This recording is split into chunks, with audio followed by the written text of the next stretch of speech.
नाज़रीन आदाब, हालात हाज़रा का प्रोग्राम अक्से कश्मीर लेकर हम हाजिर हैं। मैं हूं उल्फत आरा। सबसे पहले नजर आज की हेडलाइंस पर। कश्मीर में शराब पर पाबंदी का बिल पेश करने का फैसला, कई मेंबरान असेंबली आए सामने। कश्मीर की सकाफती और मजहबी अक़दार को बरकरार रखने का मुतालबा। सिक्योरिटी सूरत हाल को लेकर श्रीनगर में आला सतही मीटिंग, LG मनोज सिन्हा की सदारत में हुई मीटिंग। सिक्योरिटी मीटिंग को लेकर बोले नासिर असलम वानी, वज़ीर आला को भी मीटिंग में मदऊ किया जाना चाहिए था। और कॉन्फ्रेंस हॉल बांडीपुरा में महकमे तालीम और बोर्ड हुकाम का मुश्तरका प्रोग्राम, स्कॉलरशिप प्रोग्रामों के हवाले से दी गई जानकारी। खबरों में आगे जाने से पहले लेते हैं एक छोटा सा वक्फा। ट्रेडर्स फेडरेशन बांडीपुरा आने वाले दिनों में सदारती इंतखाबात कराने के लिए तैयार है। इस सिलसिले में तमाम ताजरों को मुतल्लक किया जाता है कि कोई भी ताजिर जिसने अभी तक रुकनियत हासिल नहीं की है या उसको वोटर स्लिप नहीं मिली है, उसे इस नोटिस की तारीख से 3 दिनों के अंदर एजाज खालिद बाबा टेक्सटाइल्स बांडीपुरा से राब्ता करें। इस मुद्दत के खत्म होने के बाद किसी भी हालत में रुकनियत या वोटर स्लिप से मुतल्लिक कोई भी एतराज या दावे कबूल नहीं किए जाएंगे। मुकर्रर वक्त के अंदर तामील करने में नाकाम रहने वाला कोई भी ताजिर किसी भी मरहले पर इन बुनियादों पर इंतखाबी अमल को चैलेंज करने के अपने हक से महरूम हो जाएगा। ये नोटिस इस सिलसिले में हतमी इतला के तौर पर जारी की जा रही है। ये थी एक जरूरी इतला election commissioner traders federation Bandipora की जानकारी। और अब खबरों को तफसील से जानेंगे। नेशनल कॉन्फ्रेंस के MLA एहसन परदेसी ने जम्मू कश्मीर असेंबली में एक प्राइवेट मेंबर बिल पेश की है, जिसमें कश्मीर और खित्ते के दीगर मुस्लिम अक्सरियती इलाकों में शराब पर मुकम्मल पाबंदी का मुतालबा किया गया है। जैसे मैंने पहले ही कहा कि कैंपेनिंग के दौरान और कैंपेनिंग के बगैर भी जिन लोगों से मेरी बातचीत होती रहती है, आए तो एक कॉमन थॉट है कि कश्मीर जैसी जगह में जो है, क्योंकि हमारा कश्मीर एक मुस्लिम मेजॉरिटी जगह है, अगर ये मुस्लिम मेजॉरिटी स्टेट है तो हमारा इस्लाम जो है हमें लिकर कंजप्शन की इजाजत जो है वो नहीं देता है। मेरा ये कहना है कि अगर बिहार जैसी जगह पे, जो कि एक मुस्लिम डोमिनेटेड स्टेट नहीं है, जहां मेरे ख्याल से 98 या 99% जो मेजॉरिटी है जो हिंदूज की है, अगर वहां लिकर बैन हो सकता है, फिर कश्मीर में क्यों नहीं हो सकता है? कश्मीर में अगर मेजॉरिटी मुसलमानों की है और मुसलमानों का जो अकीदा है इस्लाम की तरफ है और इस्लाम हमें इस चीज़ की इजाज़त नहीं देता है, तो मेरे ख्याल से ये एक सबसे प्रैक्टिकल बात यह है कि कश्मीरी अवाम नहीं चाहती है कि यहाँ पे लिकर का कंजप्शन और लिकर का सेल जो है वो होना चाहिए। इसी हवाले से मैंने पहली जो अपनी एज MLA एक प्राइवेट मेंबर बिल पेश की है, वो इसी के लिए की है कि कश्मीर से शराब का नामो निशान जो है वो मिट जाए। एहसन साहब, PDP के बाद आपने इस बिल की जो है PDP के बाद नहीं की मेरे भाई, 10 तारीख लास्ट तारीख थी बिल को सबमिट करने के लिए, मैंने 10 से पहले ही सबमिट की हुई। उधर इस मामले पर मीडिया से बात करते हुए MLA बांडीपुरा निजामुद्दीन भट्ट ने कहा कि हर किसी को बिल पेश करने का हक है। अब देखते हैं कि ये बिल पेश भी किया जाएगा या नहीं, और अगर पेश किया जाता है तो अब तक ये बिल कभी मंजूर नहीं हुआ। हम भी इस पर अपनी राय का इजहार करेंगे, क्योंकि कांग्रेस पार्टी अपना नुक्ता नज़र रखती है। बनाई है, शायद मूव भी करने वाले हैं। पहली बात इसमें यह है कि बिल लगती भी है कि नहीं लगती है। दूसरी बात, कंटेंट्स क्या है बिल के मुझे नहीं मालूम। As a member of the house मेरे लिए प्रॉपर नहीं होगा without knowing contents and without having the bill on table मैं आउटसाइड हाउस कमेंट करूं, दैट विल बी इम्प्रॉपर। तो अगर बिल लगती है, ये पहले भी आई है इस हाउस में, कई लोगों ने, जब मैं पहले भी MLA था मेरे कुछ कोलीग्स ने ये बिल लाई थी, ये बिल कभी पास हुई नहीं। आज की डेट पे अगर लगती है, we also will take a view. Congress party अपना एक नुक्ता नज़र रखती है लिकर पे, उस नुक्ते नज़र को हम पेश करेंगे as per the contents of the bill. और उन लोगों के लिए जिनकी मर्जी आने के लिए दरवाजे तो हर एक के लिए खुले ही होते हैं, लेकिन पार्टी का एक नज़्म ज़ब्त होता है, एक डिसिप्लिन होता है, उसके लिए अपनी हाई कमांड बनी है, they will take a decision. एक हमारा ये कि वो चाहते हैं baby is still not born, तो चाहते हैं नाम उसका लिखे। एजेंडा पे हर एक चीज़ होती है, कमिटमेंट होता है हर एक पॉलिटिकल पार्टी का, और जब वो गवर्नमेंट में आते हैं तो उनकी ख्वाहिश भी होती है कि उन चीज़ों को पूरा किया जाए। ये टाइम कंज्यूमिंग प्रोसेस होता है। जो शॉर्ट टर्म चीज़ें होती हैं जिन पे इमीडिएटली डिसीजन लिया जा सकता है वो तो सरकार ने ले लिए, और जो लॉन्ग टर्म डिसीजंस हैं उनका एक प्रोसेस होता है। लोगों को भी समझने की ज़रूरत है, वो सिस्टम से जुड़े हैं पोस्ट इंडिपेंडेंस से ही, और उन्होंने भी देखा है कि हर एक सरकार की इच्छा होती है कि हम लोगों की तवक्कात पे उतरे, लेकिन सिस्टम में एक ही टायर नहीं होता है।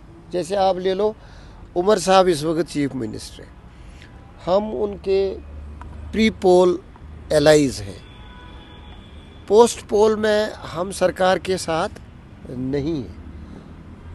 हम सरकार की पॉलिसीज़ का अभी तक कोई क्रिटिसिज्म नहीं कर पाते हैं, ने किया, इसलिए कि we also would like to give them time, sufficient time. यहाँ इस वक्त यूटी है, यूटी में चीफ मिनिस्टर के पावर्स बहुत ही लिमिटेड हैं। उस मामले में एक्सपेडिशियस डिसीजंस लेना मुनासिब नहीं है उनके लिए, और लें भी तो दिल्ली वालों की कंसल्ट होनी चाहिए, राजभवन की कंसल्ट होनी चाहिए। ये एक मुश्तरका मामला है, बीजेपी के लिए भी है जो सरकार में है, कि वो देखें कि इस रियासत का स्टेट, इस यूटी का स्टेटस रेज हो एज स्टेट, तब जाके चीफ मिनिस्टर और गवर्नमेंट और अपोजिशन के पावर्स बढ़ जाएंगे। श्रीनगर में पुलिस कंट्रोल रूम में एक आला सतही सिक्योरिटी जायजा मीटिंग मुनाकिद हुई। मीटिंग की सदारत लेफ्टिनेंट गवर्नर मनोज सिन्हा ने की। मीटिंग में फौज, पुलिस और सीआरपीएफ के आला अफसरान और मुख्तलिफ सिक्योरिटी एजेंसियों ने शिरकत की। मीटिंग में कश्मीर जोन में सिक्योरिटी की सूरत हाल का जायजा लिया गया, जबकि कल जम्मू जोन में सिक्योरिटी की सूरत हाल का जायजा लेने के लिए एक अलग मीटिंग मुनाकिद की जाएगी। ये मीटिंग मरकजी वज़ीर दाखिला अमित शाह की नई दिल्ली में जम्मू कश्मीर के हवाले से बैक टू बैक सिक्योरिटी जायजा मीटिंगों की सदारत के एक हफ्ते बाद हुई है। उधर आज मुनाकिद की गई सिक्योरिटी मीटिंग को लेकर वज़ीर आला के मुशीर नासिर असलम वानी का कहना था कि वज़ीर आला को भी इस मीटिंग में मदऊ किया जाना चाहिए था। वैसे तो चीफ मिनिस्टर साहब को बुलाना चाहिए था, क्योंकि उनकी अपनी एक्सपीरियंस है, उनको तजुर्बा है यहाँ कैसे ये सब एक ही जगह कमांड करके जो है बेहतर तरीके से निभाया जाए, लेकिन उन्होंने किया नहीं। Jammu Kashmir board of school education ने महकमे तालीम बांडीपुरा के ताउन से कॉन्फ्रेंस हॉल बांडीपुरा में मरकजी स्पॉन्सर शुदा स्कॉलरशिप स्कीमों पर बेदारी प्रोग्राम का इनकाद किया। Doctor Arif, deputy director academics JK Bose ने बताया कि इस सेशन में मरकजी स्पॉन्सर शुदा 2 स्कॉलरशिप स्कीमों पर तवज्जो मरकूज की गई। बहस में प्रिंसिपल्स, इदारों के सरबराहान और दीगर मुतालिकीन शामिल थे। इस मौके पर स्कॉलरशिप स्कीमों के लिए नोडल एजेंसी के तौर पर अमल दरामद और बेदारी की हिकमत अमलियों का खाका पेश किया गया। आज का मकसद यहाँ आने का था, हम 2 स्कीम्स के बारे में यहाँ डिस्कस करने आए थे।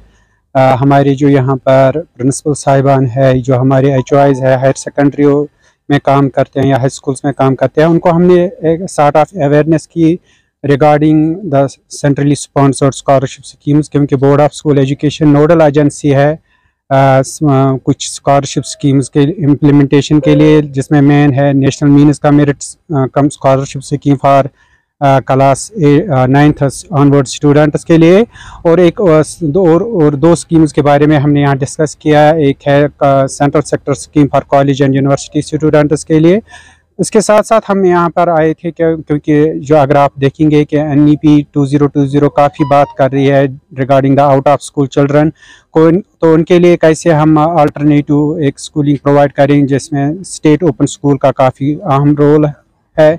तो हम सबको पता है कि J&K board of school education में Jammu and Kashmir state open school भी चला रहा है, जहां पर डायरेक्ट 10वीं में बच्चे एडमिशन कर सकते हैं या 12वीं में बच्चे कर सकते हैं। वो सारे बच्चे जो कई वजूहत की वजह से अपनी तालीम को जारी नहीं रख पा रहे हैं और वो अपनी तालीम को कंटिन्यू करना चाहते हैं और वो बाकी कामों में भी मजबूर है और उस स्कूल नहीं जा सकते हैं, तो उनके लिए यही है कि वो एक अल्टरनेटिव सिस्टम हमने रखा है जिसमें स्टेट ओपन स्कूल जो बोर्ड ऑफ स्कूल एजुकेशन में। तो उसके लिए भी हमने ये अवेयरनेस यहाँ पर की कि वो सारे बच्चे जो आउट ऑफ स्कूल है वो वहाँ पर आ सकते हैं और एडमिशन करके अपनी जो तालीम है उसको आगे बढ़ा सकते हैं। गुरेज में पिछले कुछ सालों से मकामी नौजवान जमी हुई बर्फ पर क्रिकेट टूर्नामेंट मुनाकिद करते हैं ताकि गुलमर्ग और पहलगाम की तरह हुकूमत गुरेज में भी विंटर स्पोर्ट्स शुरू करने की ओर मुतवज्जह हो जाए।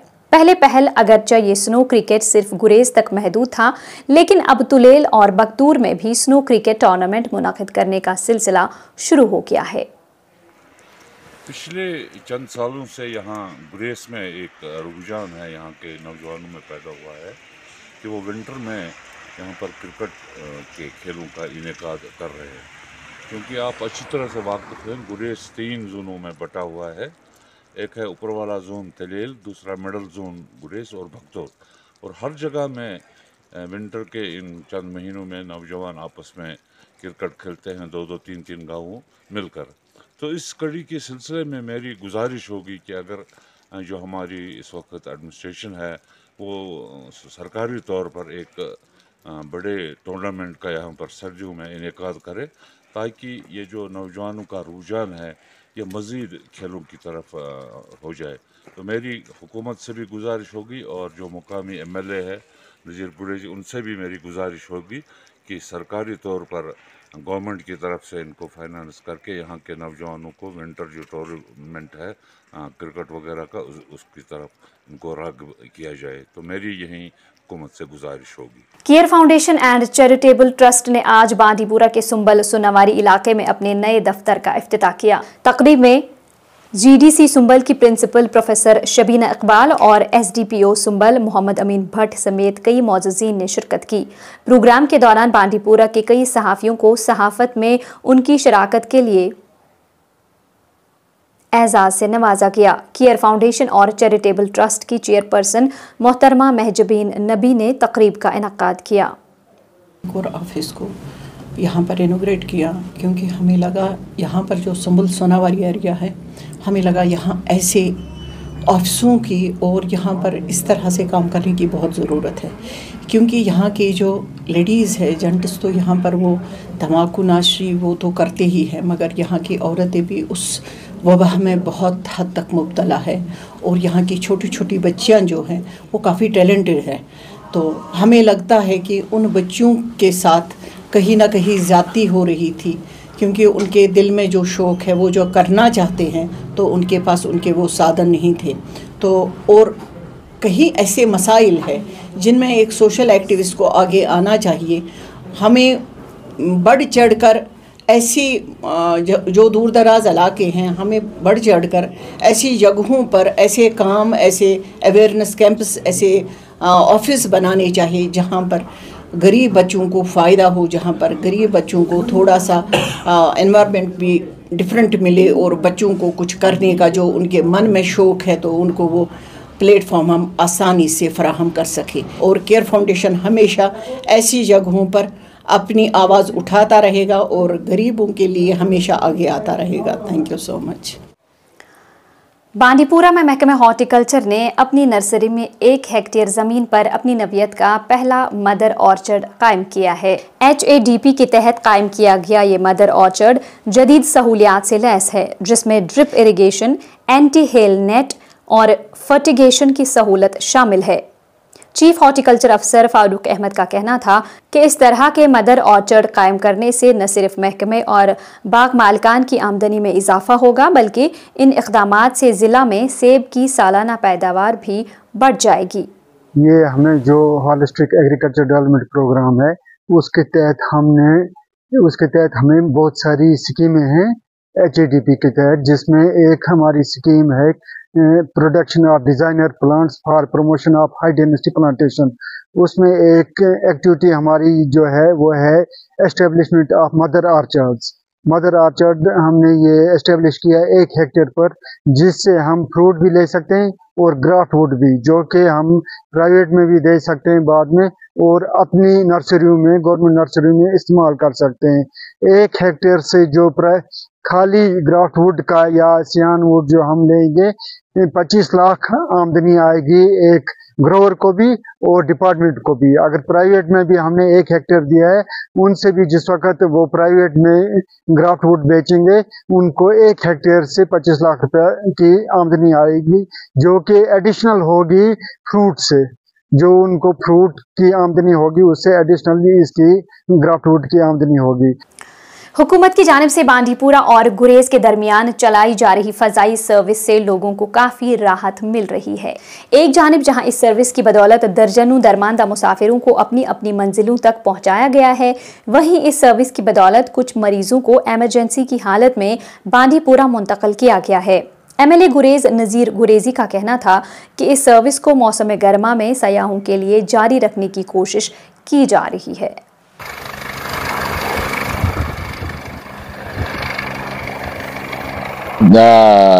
इस बार तो 2 और हेलीपैड डिसाइड हो गए हैं। ये सर्विस मैं वही कह रहा हूँ ना, हम हर साल इसको ऐसा दिखा रहे हैं कि जैसे अभी शुरू हो गया। ये अभी नहीं शुरू हुआ, 2017 में ये सेक्शन हुआ था और साल भर के लिए हुआ था। बदकिस्मती से इन 3 सालों में 6 महीने ही चलाया इसको और 6 महीने बंद कर दिया। और इस बार मैं कोशिश में लगा हूँ कि ये सरमा के बजाय साथ साथ जो है मौसमी गर्मा में भी चले, टूरिस्ट ले जाए यहाँ से। तो ये कोई नई चीज नहीं लाई है नजीर गुरेजी ने आज कि मैंने सर्विस शुरू की। ये सर्विस ऑलरेडी 2017 में मैंने लाई थी और तब से चल रही थी, लेकिन एडमिनिस्ट्रेशन की कुछ खामी की वजह से इस सर्विस को 12 महीने के बजाय 6 महीने किया गया। और इसके साथ वक्त हुआ है आपसे रुखसत होने का। हमें दीजिए इजाजत। शब बखैर।